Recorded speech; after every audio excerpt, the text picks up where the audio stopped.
Hello everyone, আসসালামু আলাইকুম। Welcome to my another blog. আমার আজকের ব্লগে থাকবে মুসমুসে বেগুনি ভাজার রেসিপি।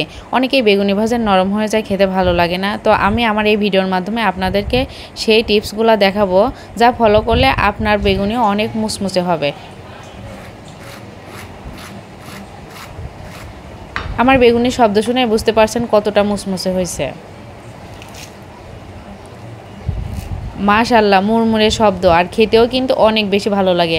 আর এই বেগুনিটা কিন্তু 2 ঘন্টা অনায়াসে এরকমই মসমসা থাকবে। তো চলুন দেখিয়ে দিই আমি কিভাবে বেগুনের পুরা প্রসেসিং করলাম। তো প্রথমে আমি 1 কাপ পরিমাণ বেসন দিয়ে নিলাম, হাফ কাপ পরিমাণ বেকিং পাউডার আর হাফ কাপ পরিমাণ ময়দা দিয়ে নিলাম।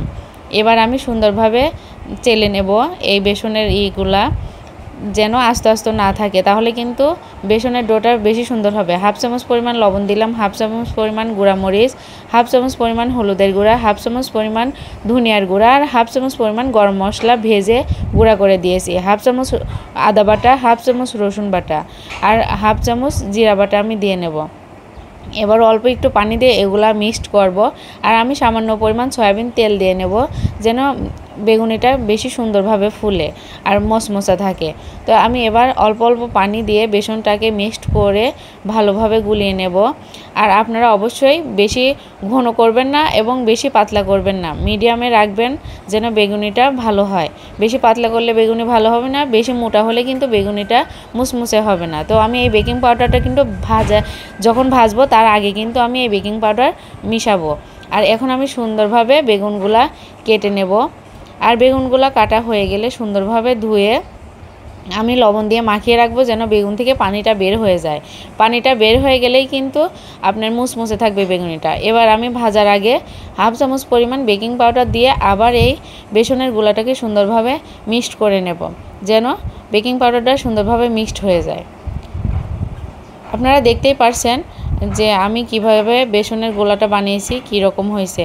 তো মাশাআল্লাহ, আমার বেসন রেডি। আমার বেগুনি এখন আমি ভাজবো। তো আমি এই বেসনের মধ্যে একটা একটা করে বেগুন দিয়ে আমি চুলার আঁচটা মিডিয়ামে দিয়ে গরম তেলের উপর বেগুনিটা ছেড়ে দেব, যেন বেগুনির সাথে বেসনটা সুন্দরভাবে লেগে থাকে, মানে আলগা না হয়ে যায়। তো আপনারা সবসময় মিডিয়াম আঁচে দিয়ে ভাজবেন, তাহলে কিন্তু ভালো হবে। মাশাআল্লাহ, দেখেন আমার বেগুনিগুলো অনেক সুন্দর ফুলে গেছে। এবার মিডিয়াম আঁচে হালকা কড়া করে ভাজবেন, তাহলে কিন্তু দীর্ঘস্থায়ী মুসমুসা থাকবে।